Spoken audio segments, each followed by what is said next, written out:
So Jeannie and I have been talking a lot. We've been talking about when we listen to podcasts, things that jump out to us. You know, there's such an abyss of thousands and thousands of podcasts out there with millions and billions, probably billions at this point, of episodes. So as we're thumbing through, what is it that jumps out to us that we would want to listen to?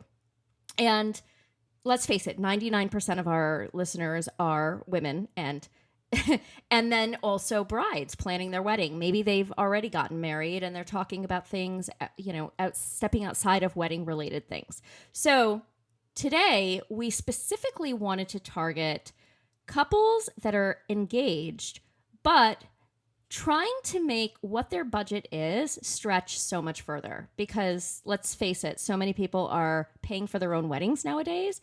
And how can they take so much in the pot and have it go a long way?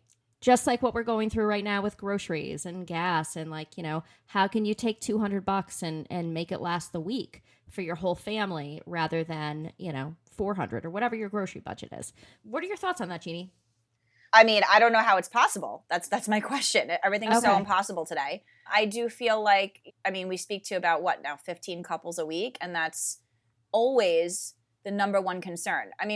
We know why they come to us. Obviously, they love our service. They love the quality that it brings. The workflow process is tight. Everything's great. That's like a non-issue. It's more of, can I afford this?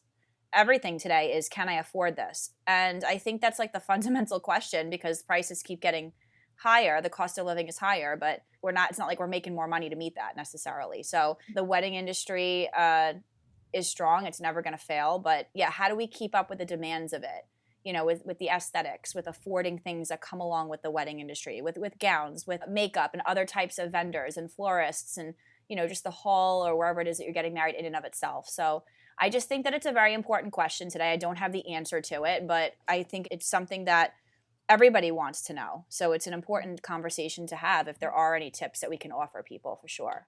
And, speaking of that whole checklist that you just mentioned, vendors and flowers and dresses and, there's so many different components. And I feel sometimes I've always credited Google, like just Google it and you'll find the answer. But sometimes the more you Google, the more you feel completely overwhelmed and like there's an abyss of information, just like we were talking about with podcasts.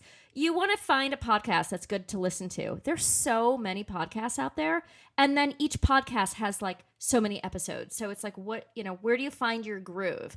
And as a bride planning their wedding, you start with Google and it's going to lead you to definitely some places, but sometimes too many options. And how do you focus that? And how do you find like what's good for you? It's so weird that you just said that. I've been on this kick this week where every time I speak to one of my brides, I'm like, what the problem is? You guys have too many choices, right? Totally. Absolutely. I have found myself saying that about 6 times over the past week in different meetings. How do you narrow down the choices too? That's another thing. How do you figure that out? That's right. And if you are being cost savvy, is that really the place to lead? Like, do you really lead with, well, are they in my budget? Or do you lead with your hopes and dreams and the aesthetic that's in your heart and hope that they're in your budget? So we're going to talk deeper about that today. Today we have Melissa. Oh, Melissa, I didn't get your last name. So is it Wilmot? Yes. Perfect. Okay, Wilmot. Okay, today we have Wilmot. She is the founder and CEO of the digital wedding planning platform WedBrilliant. We love having female entrepreneurs. Yay! So It's the best. thank you so much for joining us. We can't wait to get to know more about you. I feel like, by the way, Melissa, I'm so sorry I just interrupted you. Oh, good energy. I love it. It's right. Go, interrupt. I was just going to say, I feel like that was almost the theme of last season somehow with regard to other things, but female entrepreneurs, right? It just kind of ended up that way. So it's amazing. And thank you so much for being here today, Melissa. Tell us who you are. Like, what is your background? Who is Melissa? We know you live in Portland and it's October and it's 80 degrees in Portland, for the record, she said. I'm just like busting some myths about Portland, Oregon right now. And I know you all think it rains here all the time, but it's 80 degrees and it's October. So just passing that along. We're on the next flight. Get your guest room ready. I'm actually from San Diego too, which is funny. Oh, This is the why best weather ever. Yeah. yeah. So now Wow. you're like, okay, that's why you're sitting in the room with all the windows. Yeah. So I kind of stumbled into this wedding field and wed tech and digital, all of this, which I can chat about more soon. But my background really is in like communications, and I worked for the state senate for several years. I went and worked for an agency.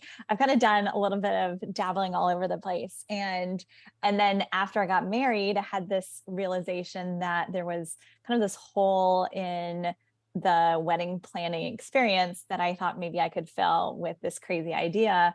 And at the time, it wasn't WedBrilliant. It was just this crazy idea, mind you. I kept putting it out of my head, like, no, that's silly. Somebody else is going to do it. It's fine. And it just stuck with me for like forever, months and months and months.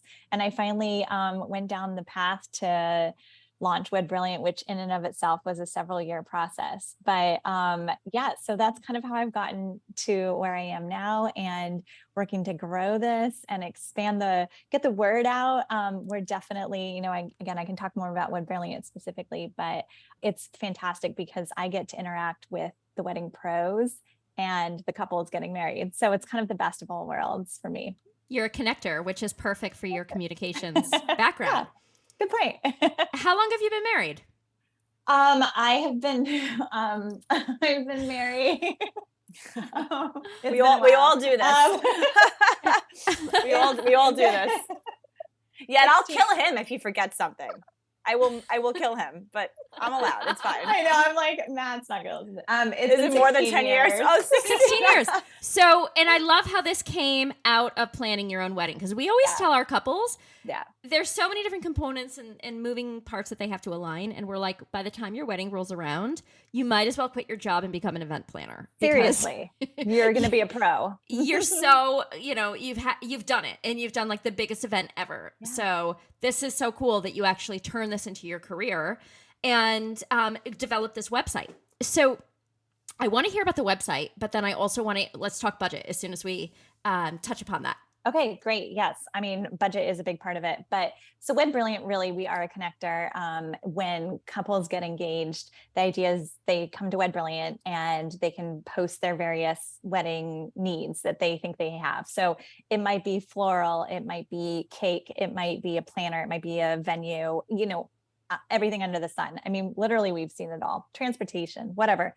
And then we have wedding pros across the country who submit like custom bids or proposals. And to your point earlier, Natasha, I think the idea is to like take those overwhelming choices, and you were talking about this too, and just too many choices, and really bring it down to like having a kind of succinct list of those people that you might be able to then take on to the next stage where you're grabbing coffee with them or you're having a call. So the idea is you put your proposed budget in. I mean, and also, mind you, we're all kind of naive when we go into wedding planning in terms of budgets. We're like, I don't know, I'm going to throw, 2,000 towards this and you quickly learn how much things cost.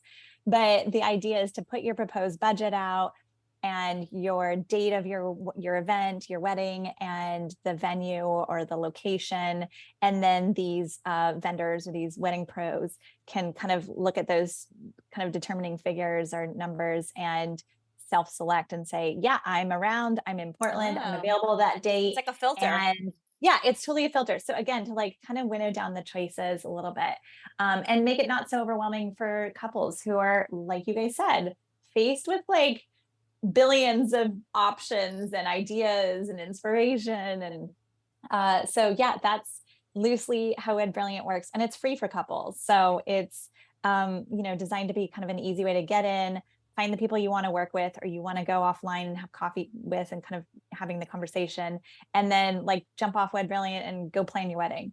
But yeah, budget is a huge part of that. And it's one of those filters that we added into the platform because that's something that couples are thinking about. Even if they have a giant budget, they're still trying to determine how to parse that budget up and spend it in different ways.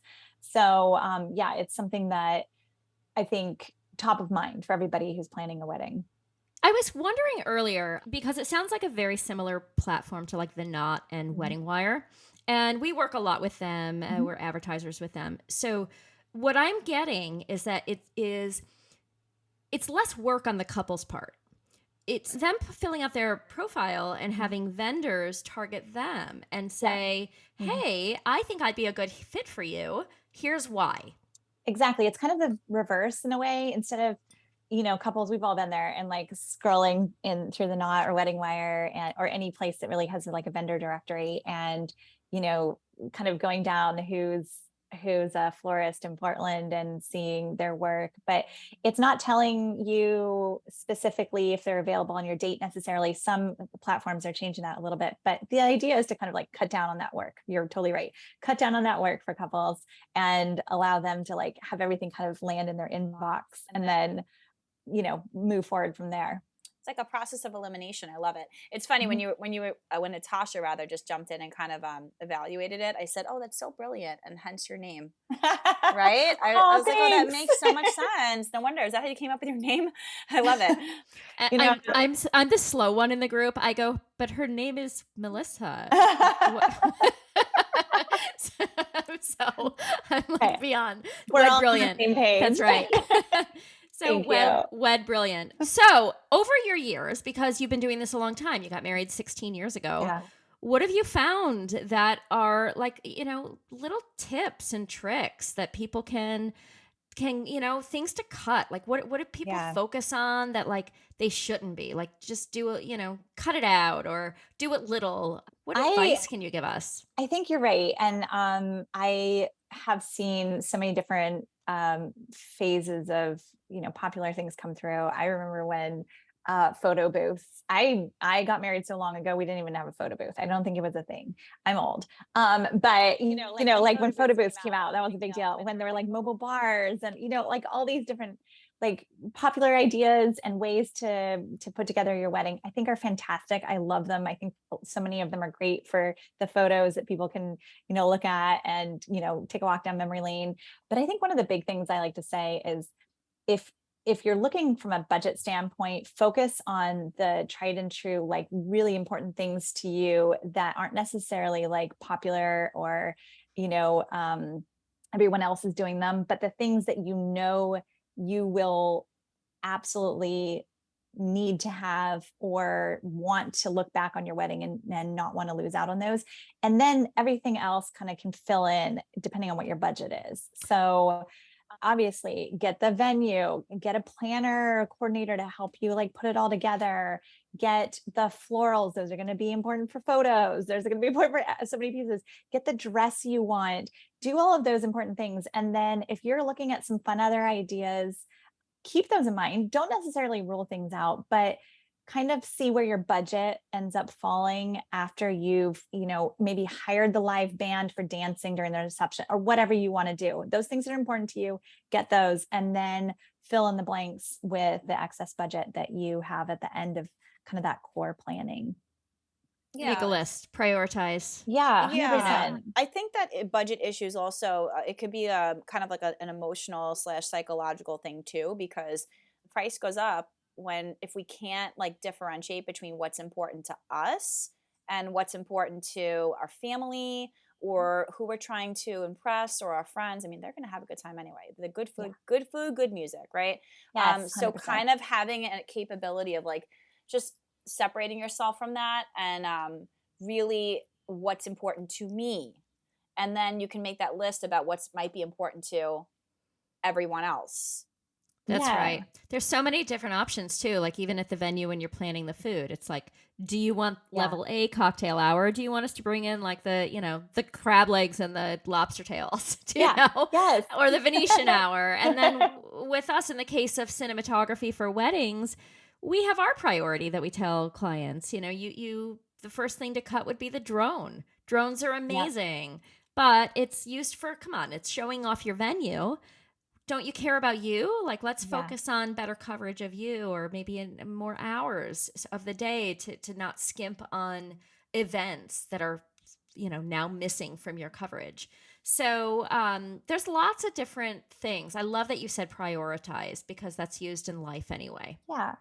And I think like now being kind of 16 years out from my own wedding, the only thing I can focus on is looking back and remembering the smiles on everybody's faces when we were all dancing and eating great food. And we were in my parents' backyard in San Diego. We had like twinkle lights everywhere. And it was like, that's all I remember. Everything else is like washed away. The drama of the day, I actually lost my diamond out of my engagement ring at our reception. Oh my God. Like, I don't even think about that anymore. You know, Yeah. like that kind of stuff is like washed away and you're focused only on those like highlights. So that's something I tell couples a ton of times. It's like, this is something to focus on. At the end of the day, the takeaway for even you and your partner is going to be these like core items. But for sure, for guests, they're like, I had the best night dancing, seeing my friends and family, you know, eating amazing food, having special drinks, whatever it might be. And it narrows it down so much more.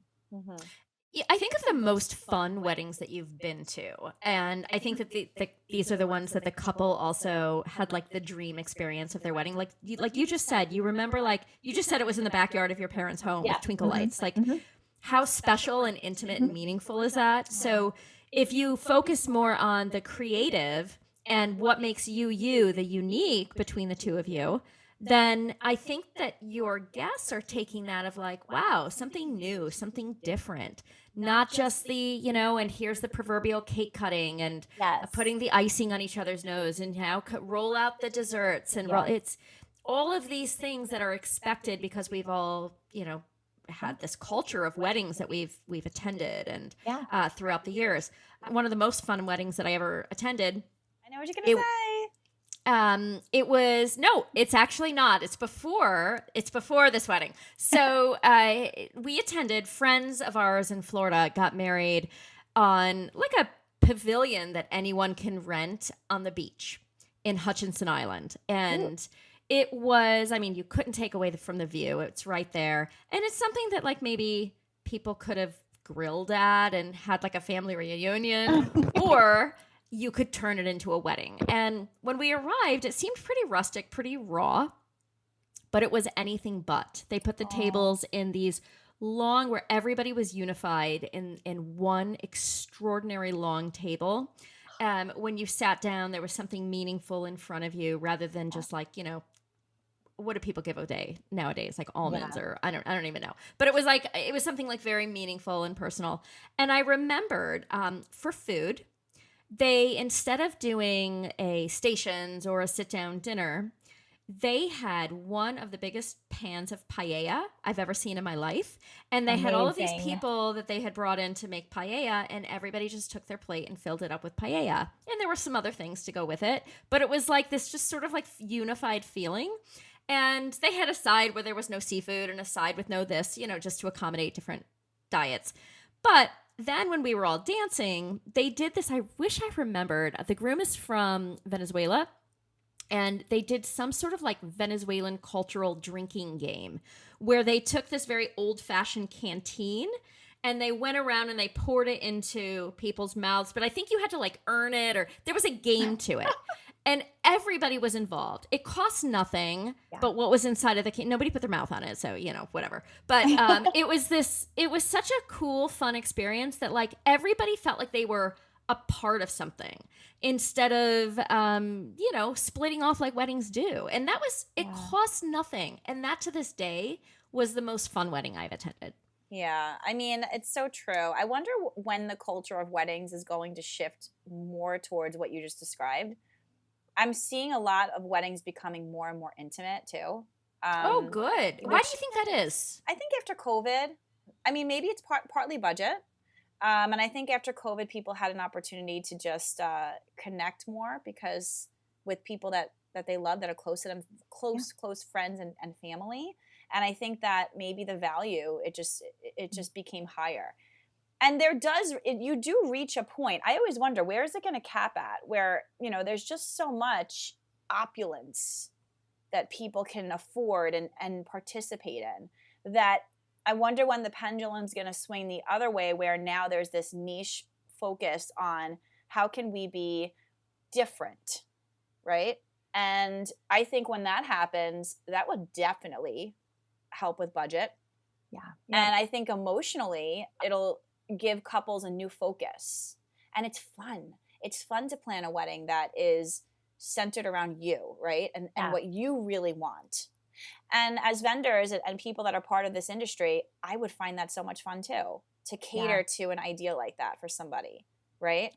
And it's super authentic. It comes from the couple themselves. They're like, their voices are throughout that process, as opposed to like, well, this is the best wedding we went to like 2 months ago, and this is kind of what we want to emulate. And like, but we're going to add another, 10% to our budget to really put it over the top or whatever it might be. Right. And like, go for it. If you can do that, fantastic. And you're, happy to do that. Right. But yeah, I think it becomes more focused on the couple, the reason why they're there. For us, actually, it was interesting, Natasha, you were saying about like the little gift at the table when you arrived. And for our wedding, this was another, actually, we didn't think of it as a way to cut budget, but it totally did. We didn't want to give out a little like thing for like our favors, because at the end of the day, half of them, you're like, you stuff them in a drawer or you leave them behind or whatever. And I was like, let's do something more kind of like that's us and a little bit more practical. And my parents live very close to the beach. And then there's like a lagoon near them. And my family has kind of been involved with some of the like helping out in the cleaning up the area, the beach and the lagoon. And so we ended up making a donation in all of our guests' names to the foundation that kind of like supports this area really close to where we got married, my parents' house. And we wrote out a little note to everybody and we said, thank you. We made a donation in your honor. And people came afterwards and I thought they would just be like, okay, recycle that. But they were like, that was so great. Thank you. Like, I feel like I actually was able to make a tangible difference. I mean, it was tiny. It was like, everybody, we donated like $5 for everybody or something small. But it was a way of like not having stuff that people were taking home, cutting down on that budget and having something a little bit more meaningful to us. That's like the most unique idea I think I've heard. We actually did a podcast episode based on having like an eco-friendly wedding. And that is something that didn't come up, but I love, love, love that. Yeah, it's great. And I still now I smile. I'm like, oh yeah. And not to say anything bad about all that. I have cute like favors. Yeah, for sure. And I hold on to those, and those are like, they bring back fun memories. But for us, this was like just something that worked out, made sense for us at the time. And people are kind of like pleasantly surprised, like, oh, okay. And my husband's Matt and I'm Melissa. So we had like a bag of M&Ms in our wedding color that was attached to it. So everybody just like ate the M&Ms. Yeah. I love that. How personal. That. Yeah. Jeannie, what was your favor at your wedding? Do you remember? So we actually also made a donation. I think it was I cannot remember if it was Make-A-Wish, because that's my favorite organization, or if it was the American. No, I think it was Make-A-Wish. We made. So you did the same thing. We did a donation. Yeah, we did a donation. We did, and then also I had little. This came from a friend of mine. She makes these little like almost like little like it looks like a flower, and in each petal was an almond. I mean, we're Italian, so we had to throw that in too. Aww. So we did that. We put that on everybody's plate. But yeah, that's what we did. That's very cool. I love that. We made like a skin lotion. Oh yes, you told me this. You made it? Yeah, but your sister does all that stuff. That's right? amazing. My sister does this. So we developed like a wedding scent, and it was sort of like this vanilla. It was not sort of. It was lemon with a little bit of vanilla in it. And we had made it with like shea butter and some, jojoba oil or whatever goes in it. And then we added the, essential oils to it to make this. And we did a test run, and it was like amazing, and it smelled so good. So we got married in Florida. We made all of these little mini jars, and we ordered the jars in advance. And again, staying budget friendly, we didn't have a lot of money to put into something. I think it cost us a couple bucks each. And we made our labels that had our name and like a little silhouette of a bride and a groom. That's so cute. But anyway, we made this lotion and put it in these tiny like 2-ounce jars with our little sticker on it as like a souvenir. But it was shea butter and I think it was coconut oil, whatever it was put in the trunk of a car and completely melted. Oh no. So it was supposed to be like where you grab it and it's like the consistency of like a cocoa butter. or Okay. cocoa oil, right? And now it was just like oil. Like it just looked like completely liquid. My whole car smelled like this for like months. So we actually we didn't have a wedding party planner. We did everything on our own. So the day before the wedding, we discovered this and we're like, oh no, oh my God, so stressed. So we had to dump every little 2-ounce jar out back into the pan and do whatever concoction she was like, this is what you got to do. So we fixed it and then put it in the fridge to harden it, and then we redid it all over again. But yeah, so I love your resilience. To that. I would have just been like, forget it. I was. My sister's like, settle down. You're making this worse. You know, let's figure this out. So it was great in the sense that it was like from us, super creative, super cheap, right? But you kind of get what you pay for. We added such a huge level of stress. We did our own flowers. We knew this florist that like got us in like this like, you know, warehouse that had where the florists go to buy their flowers that like the regular people aren't allowed. And so my sister went with him to go pick out the flowers. She knew what we wanted. And she had to wear like a hoodie so she didn't look like a bride.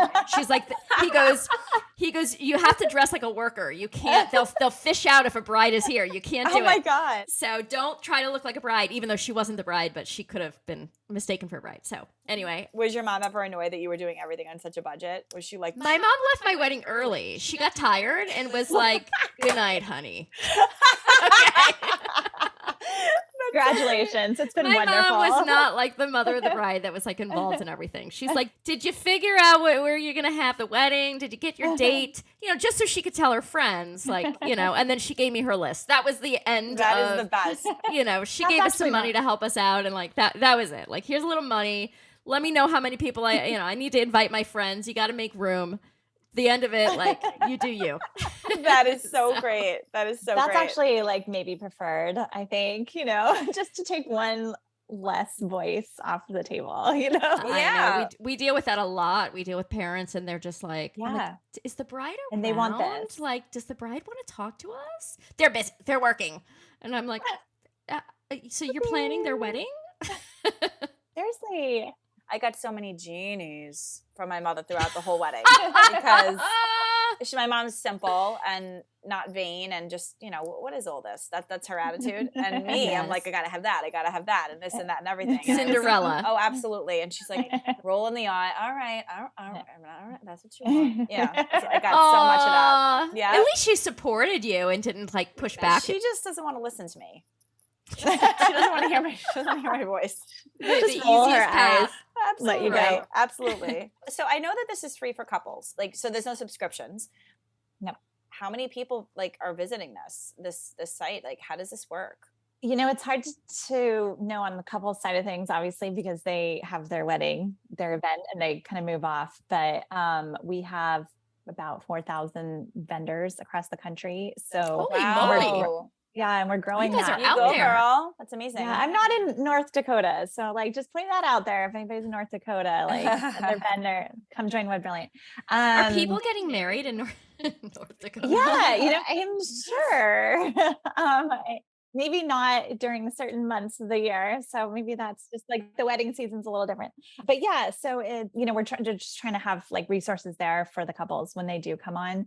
And, you know, one of the things actually sort of related to WedBrilliant, but also Natasha, what you were just saying reminded me, if you don't ask, you don't necessarily get. And I think your point about the florist and going into the warehouse and like, that's like a tip for anything, but definitely for staying in budget is like ask and you might actually receive. So put the ask out there, even it could be to any other vendors that you're working with. And so we encourage our vendors in WedBrilliant is like use the network and like help each other out. And if you can't do something, let them know so that they can handle this couple's needs.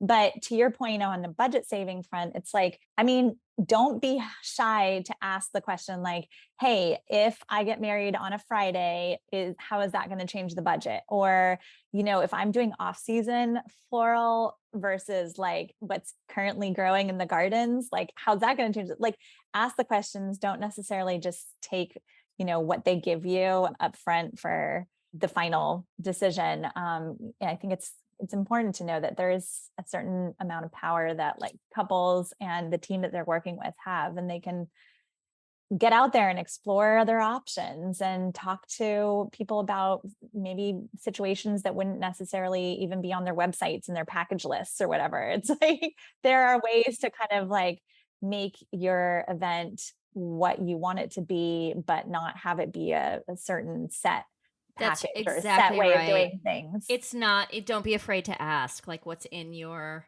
maybe their starting price is a little bit over what you had in mind. Maybe you can say, is there a way to simplify this? Is there a way to match this type of budget? Yeah. Or what else you got? So I totally get that. You were saying how you found our podcast because you're always like wedding, wedding, right? Yeah. Because this is your industry. So we are as well. We're a member of various social media groups targeted to weddings because, weddings are timeless, but they definitely follow trends. Like Jeannie was saying earlier, things are now becoming more intimate, more meaningful. And this is on the, aftermath of the pandemic. So there are these groups where brides connect and they talk, and they also sell stuff to each other. So there's bridal groups out there, like put in your area, like brides sell, buy. I don't know what the buzzwords are, but you can figure it out. And people will sell wedding favors and decorations and gowns and give tips. And like a lot of this stuff, like you use once, why not pass on to the next person and make a buck? Yeah, I totally want to echo that because I think people are maybe a little bit reluctant to like reuse things, but we sold all of our, like we had lanterns set up, like little mini lanterns all around, and we sold them, and somebody was like, amazing, I needed 50 of these. They paid like $2 a pop or whatever. And I was like, great, I don't need 50 of them. And didn't you feel good in your heart? Like that instead of them ending up in a box in your garage or in a landfill, like they actually, you're never going to use those again. The memory like carried on to the next person. I am all about like reusing. Like I shop at estate sales and garage sales. Like this is me. So especially with situations like this where people are using them. I mean, look, bottom line, as long as they're in good shape, who cares? But especially with situations like this, people are probably using them one time. They're one event. That's another way that you can keep the cost lower for sure. Yeah, I totally agree. And I do think like at the end of the day, it's, it makes you feel better. I think there are these great networking groups, take advantage of that. And even if it's not something that you want to buy secondhand, sell what you have to somebody else who may be able to like use it or give it away, or you're not going to be looking back and wondering where those 50 lanterns are. And frankly, that's why you should take that extra saved budget and put it into photography so you can capture the beautiful pictures of all of the beautiful lanterns or whatever else, because you don't need the physical items at that point. You can just go back and look at the photo. That's so right. I know. I love that. So in recap, make your list, prioritize what is like a must for you. We even go through it where people will say photography is more important than videography, or vice versa. People want some stellar video out there and they feel like they'll never look at their album, so they don't really want the photos. Everybody has their thing. So prioritize, simplify. Don't be afraid to ask what you want, and go to WedBrilliant. So, they can specifically connect you with vendors that will reach out to you and tailor. I love how they tailor quotes. I think that that's brilliant because we have our own filter system where a client reaches out. They may give us a little bit of information about their wedding, but not a whole lot. So if they haven't provided us what we need to know, along with sending them our pricing options, we will ask them questions. What's taking place when and where, what's involved. So this way we know what we're getting into before we put a lot of time into each one of our clients. So we can sort of target who we're going to put our time into, because if it's off the bat not a good fit, we can let them know we're not the company for you. What you've explained is outside of what we do. Yeah, I think this trend has shifted as well in the industry of keeping your budget hush hush. I mean, if you're aware of your budget, that is. Because like you had, to your point earlier, Melissa, some people really just don't know until they start to learn, right? Yeah. And that's one situation. Some people genuinely do know, like what they're able to spend, but they don't want to disclose that information. But I actually have seen that shift now where, especially with our clients, where they're getting a voice and they're saying, this is what I can spend. I actually appreciate that, because then it's my job to tailor it and figure out exactly what we can do to make this amazing for them with what they're able to afford. So I like the idea of speaking up. And a lot of our brides too, at least our audience, they're younger. These girls are in their 20s. My voice was softer then. As I got older, like now I'm speaking up for the things that I want in my life. But I feel like once you become a mom, there's like a threshold that you cross. Where you become 17 different voices at that point.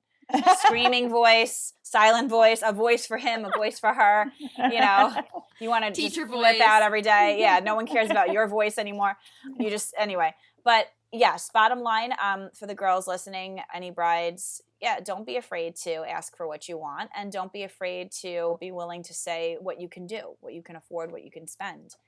I think that that's just honest, and it's a way for your vendor to really try to help you. Yeah, there's absolutely no shame in it. I mean, I happily share our very small budget with people, and they're like, oh, you did that? And I'm like, yeah, you just got to get creative and don't like sell yourself short. And frankly, go to Pinterest or like Instagram or anywhere. And like, you can dive into all kinds of creative ideas, and there's so many different options. You don't have to buy into like, that trendy, expensive thing, or maybe you could do it, but in a different way and still get the results that you wanted. So yeah, at the end of the day, you're never going to regret, making those choices for yourself. And frankly, having money at the end and going on an amazing honeymoon or putting a down payment on a house or whatever the choice might be, is going to be worth it to you too. That's great. So how can we find you? Yes, I'm at WedBrilliant.com. I'm also on Instagram, WedBrilliant, and Facebook, Pinterest, all the places. But yeah, I would love to connect with everybody and see you there. We're definitely growing and getting the word out. So this has been amazing to chat with you guys. And I'm a fan of your show. Oh, so I'm thrilled to be here. You've been lovely, Melissa. I think it's amazing all the success you've had. Congratulations on that. And this is it definitely was interesting to hear about what you've created. I love the process of elimination. I think that it's just amazing today, like we were saying, for brides that have so many things thrown at them at once, to be able to just breathe and be able to kind of dissect. That's right. That's amazing. You don't have to have the photo booth. Get yourself some photography. There you go. Then Jeannie and Natasha, you guys are amazing. Thank you so much for having me. Thank you, Melissa. I mean, I've laughed half the time. Good. It's been great. Hey, that's what we do all day. We'll make fun of each other, but go put your bikini on, step outside, and take in the October sun in Portland. Okay, do my best. Totally.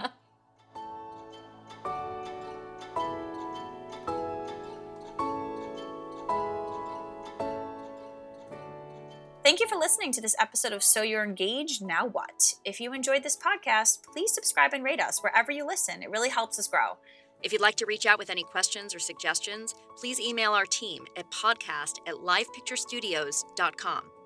This podcast is hosted by Jeannie Singari and Natasha Sherritt-Lacari.